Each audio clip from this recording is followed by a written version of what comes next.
कामयाब होना चाहते हैं तो आप ये मत सोचिए कि आप हमने आज 8 घंटे पढ़ लिए या 8 घंटा मेहनत किए। आप ये सोचिए कि आप कितना कर सकते थे। और देखिए, जो सपने देखते हैं उनके लिए तो पूरी रात छोटी पड़ जाती है और सपने पूरे करने वाले के लिए पूरा दिन छोटा पड़ जाता है। अगर आपके अंदर जिम्मेदारी है ना, तो आप यकीन मानिए आप चैन से सो नहीं पाएंगे। जिम्मेदारी ऐसी चीज होती है जो रातों की नींद छीन लेती है। रात में जगने वाला हर लड़का आशिक नहीं होता। पैसा और समय में तालमेल बिठाना बहुत जरूरी होता है। पैसा कहता है कि तू कुछ करेगा तो हम आएंगे, जबकि लोग गलती करते हैं। लोग कहते हैं कि पैसा आएगा तब हम कुछ करेंगे। ऐसा नहीं है। पैसा कहता है कि तू मुझे आज बचा ले, मैं कल तुझे बचा लूंगा। पैसा बेशक भगवान नहीं है और ना ये आपके साथ ऊपर तक जाएगा, लेकिन पैसा जब तक आपके साथ है ना, तब तक आपको नीचे गिरने नहीं देगा। देखिए, पैसा जीवन में बहुत कुछ है, बहुत कुछ, लेकिन पैसा सब कुछ नहीं है। इंसानियत मायने रखनी चाहिए। समय के साथ आप कभी खिलवाड़ मत कीजिएगा। दुख की बात यह है कि समय बहुत कम है, लेकिन सुख की बात यह है कि अभी भी समय है। लेकिन समय के पास इतना समय नहीं है कि आपको दोबारा समय देगा।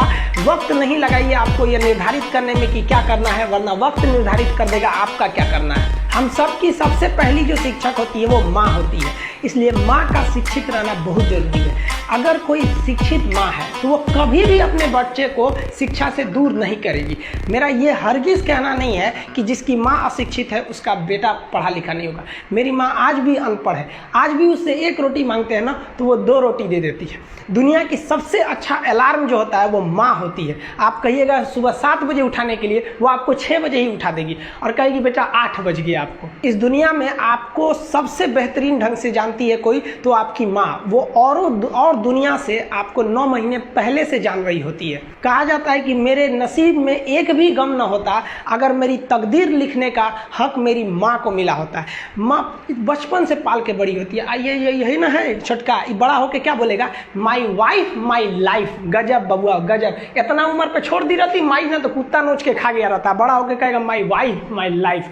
कभी भी माँ बाप से आप ऊंचे आवाज़ में बात नहीं कीजिएगा, वरना आपको शिक्षित कहलाने का कोई अधिकार नहीं है। और बाप जो होता है ना, बड़ा खुददार इंसान होता है, कभी बोल नहीं पाता है। माँ तो बोल भी देती है ना, बाप बोल नहीं पाता है। जेब खाली रहने के बावजूद मैंने बाप को कभी ना कहते नहीं देखा। इस दुनिया में बाप से रईस इंसान मैंने नहीं देखा।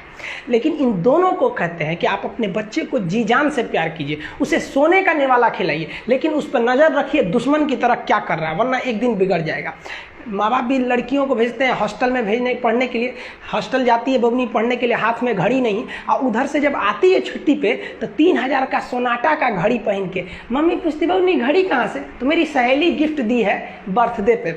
आपको पता चल रहा है वो सहेली गिफ्ट दे रही है, इतना सहेली का गिफ्ट आ रहा है वहाँ पे। आप नज़र रखिएगा, वरना एक दिन आप ही पछताएंगे। पिता को भी हम ये कहना चाहते हैं कि आपके दिए पैसे से ही आपका लड़का बिगड़ता है। अगर उसे ज़रूरत 8000 की है, आप उसे 15000 देंगे तो जेन्युइन है, एक दिन वो आपका नाम खराब करेगा। पैसा ही इंसान को ज़्यादा बिगाड़ता है।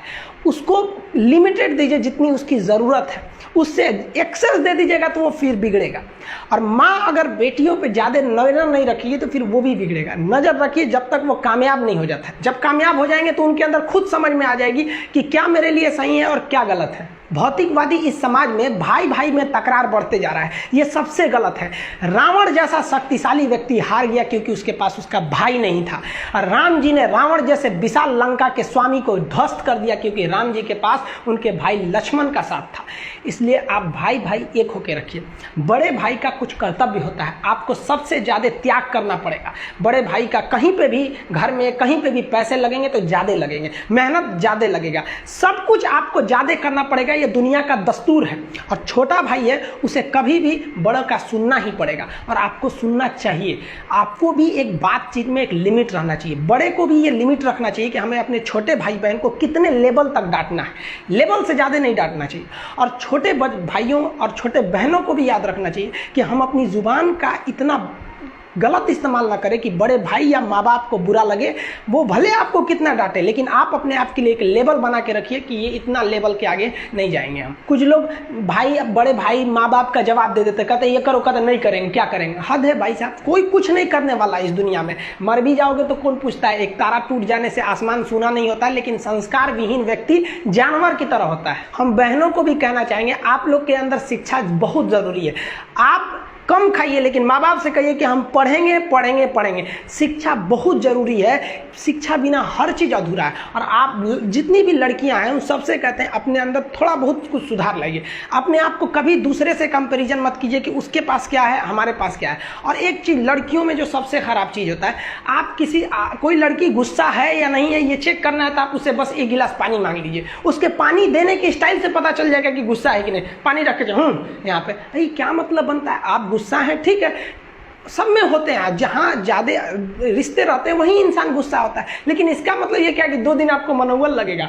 ये सारी ट्रेडिशनल चीज़ों को बदलिए, ये अच्छी बातें नहीं होती है। लड़की लोग को भी थोड़ा सा गंभीर बनिए। होता क्या है कि लोग कहते हैं ना कि एक लड़की को कोई बात अगर कह देंगे ना दूसरे को मत बोलना, वो उसको भी बोलेगी और उसको भी ये बात बोल देगी दूसरे उसको मत बोलना। अब पूरा मोहल्ला को पता चल जाएगा, सबको यही पता रहेगा कि किसी से बोलना नहीं है, लेकिन सबको पता चल जाएगा। भाई कुछ गंभीरता लाइए। लड़का लड़की सबको कहते हैं ज़िंदगी के कुछ राज अपने तक ही रहिए, अपने करीबी भी दोस्त को कुछ खास राज को नहीं बताइए, क्योंकि कुछ करीबी दोस्त को भी ना कुछ करीबी दोस्त होते हैं, फिर वो ट्रांसफ़र हो जाएगा आगे तक। बहुत सारी चीज़ें होती हैं जिस चीज़ को आप शेयर नहीं कर सकते, घर की चीज़ें हो गई, बहुत सी ऐसी चीज़ें होती हैं। आजकल ना ये गर्लफ्रेंड बॉयफ्रेंड ना एक ठो ट्रेंड चल गया, अजब हाल है भाई साहब। एक बात हम आपसे कहना चाहते हैं, मेरे पैसे से अगर आप मोबाइल खरीद लीजिएगा तो अल्टीमेटली इकोनॉमिक्स के हिसाब से उस मोबाइल पर अधिकार किसका होगा? मेरा होगा, क्योंकि पैसा मेरा है। तो आप सोचिए, आप बाप के पैसा से अगर लड़की पटाएंगे तो लड़की किसकी होगी इकोनॉमिक्स के हिसाब से? बाप के लिए। तो लड़कियों को भी कहते हैं कि भाई ऐसा लड़का को मत वैल्यू दो जो बाप की कमाई पे तुमको घुमा रहा है। और लड़कों भी कहते हैं जागो, अगर बहुत शौक है ना गर्लफ्रेंड बनाने का तो अपने पैर पे खड़े हो जाओ। जिस दिन पैर पर खड़े होगे ना उस दिन समझ में आएगा ये सब चीज़ें फालतू चीज़ें होती है। कई लड़के बेचारे का दिल टूट जाता है, उनका शरीर एम्बुलेंस की तरह हो गया है, घायल दिल लेके घूम रहे हैं। अरे फालतू ये सब चीज़ें। जीवन में किसी के लिए आंसू मत बहाइएगा, वो आपके आंसुओं के काबिल नहीं होगा। और जो आपके आंसुओं के काबिल होगा वो कभी आपको रोने नहीं देगा। दिल टूट गया, गोली मारो यार, प्यार 24 कैरेट का था आपका, उसी की औकात नहीं थी जो खरीद सके। और हस्बैंड वाइफ में भाई साहब, हमारे जितने दोस्तों की शादी हुई है ना सब परेशान रहते हैं हस्बैंड वाइफ में।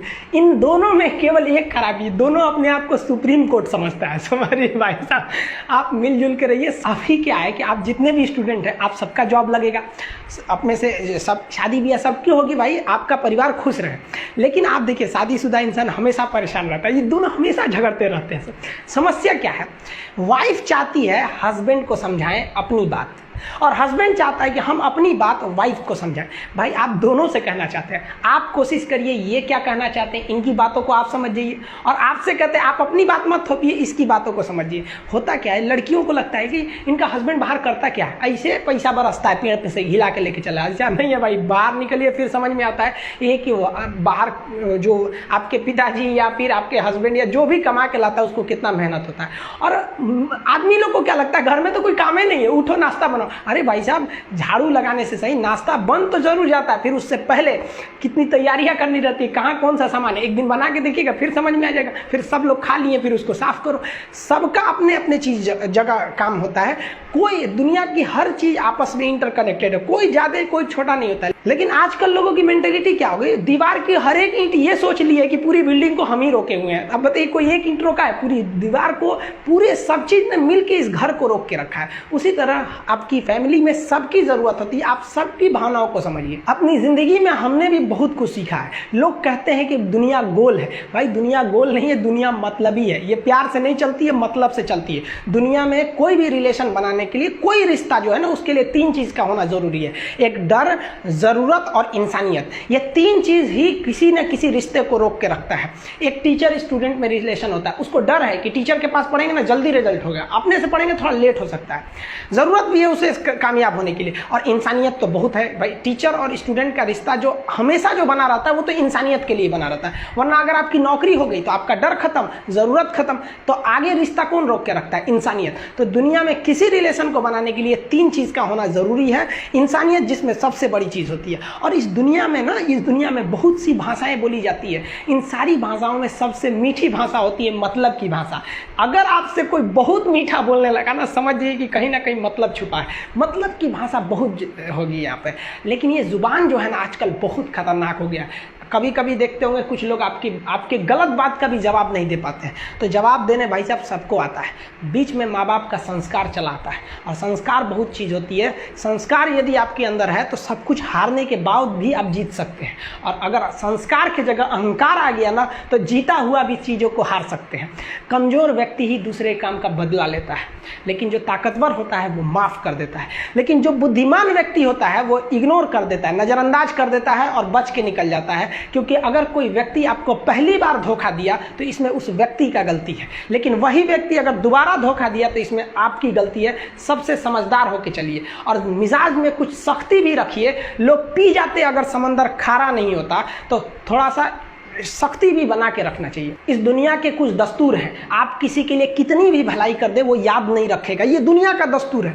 और आपकी गलती को कोई भूलेगा भी नहीं, इसे आप बुरा नहीं मानिए, ये दुनिया का दस्तूर है, इसे आप चेंज नहीं कर सकते। जैसे सूरज पूरब से निकलता है वैसे ही ये चीज़ें होंगी।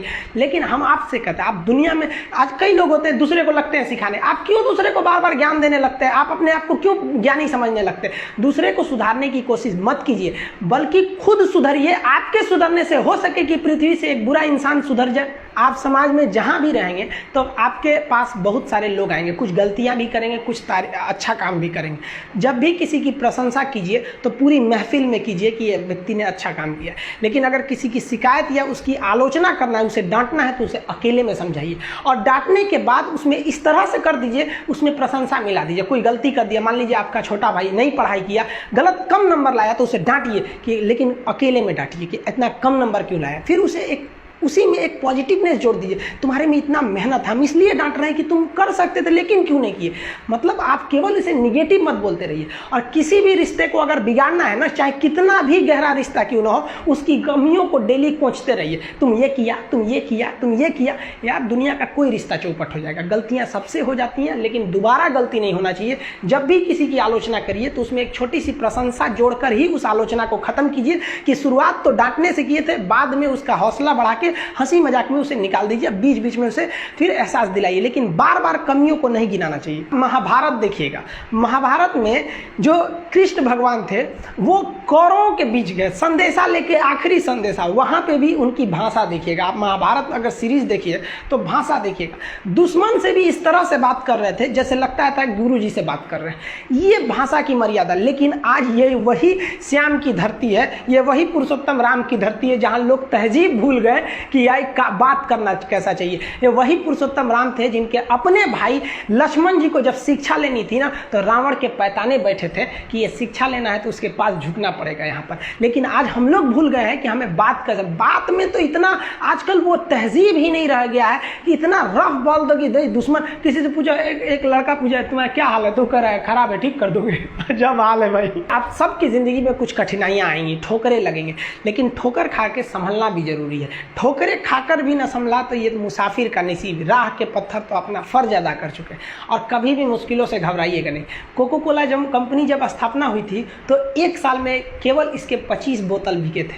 कंपनी का दिमाग हिल गया था। लेकिन आज के समय में दुनिया में हर जगह कोको कोला बिकता है और इसने तो फिजिक्स को उल्टा कर दिया। लोग कहते हैं ठंडा मतलब तो कोको कोला। भाई साहब ठंडा मतलब वो होता है जिसका टेम्परेचर कम हो। लेकिन इतना बिका कि इसके आगे लोग भूल गए कि ठंडा मतलब कोको कोला नहीं होता है, ठंडा मतलब वह चीज जिसका टेम्परेचर कम है। इसलिए परेशानियों से कभी मत घबराइएगा। आगे बढ़ने के लिए तकलीफ का होना जरूरी है, क्योंकि छांव आते ही इंसान के कदम रुक जाते हैं और धूप में कभी कदम नहीं रुकते हैं। ज़रूरी नहीं कि हर चीज़ आपको किताबें और यूनिवर्सिटी में ही पढ़ाया जाएगा। बहुत से चीज़ें हैं जो आपकी खाली पेट और खाली जेब सिखाएगी, जो आपको कोई टीचर नहीं सिखाएगा। कहते हैं जरा सी छेद क्या हो गई मेरे जेब में, सिक्कों से ज़्यादा तो मेरे रिश्तेदार गिर गए। लाइफ में सबका स्ट्रगल होता है। हम लोग के भी लाइफ में बहुत तकलीफें आई थी। ज़िंदगी में इतने तकलीफ देखे कि अब अगर तकलीफ नहीं होता है तो तकलीफ होता है। ज़िंदगी ने उस मुकाम पर लाकर छोड़ा है जहाँ पसंद तो बहुत कुछ है लेकिन चाहिए कुछ भी नहीं।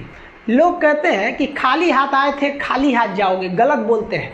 लोग भले खाली हाथ आते हैं लेकिन जब जाते हैं तो अपने साथ कुछ संस्कार, कुछ यादें छोड़ जाते हैं। एपीजे अब्दुल कलाम खाली हाथ तो आए थे, क्या खाली हाथ गए? हमारे जितने देश के लोग हैं उन देशवासियों के लिए एक प्रेरणा के स्रोत बन गए हैं। लेकिन अगर आप खाली हाथ आते हैं और खाली हाथ चले जाते हैं तो आपका पुरुष योनि में जन्म लेने का कोई अर्थ ही नहीं। तो भुला कर जिया तो क्या जिया है, दम तुझमें तो उसे पा कर दिखा। लिख दे खून से अपनी कामयाबी की कहानी और बोल उस किस्मत को कि है दम तो मिटा के दिखा।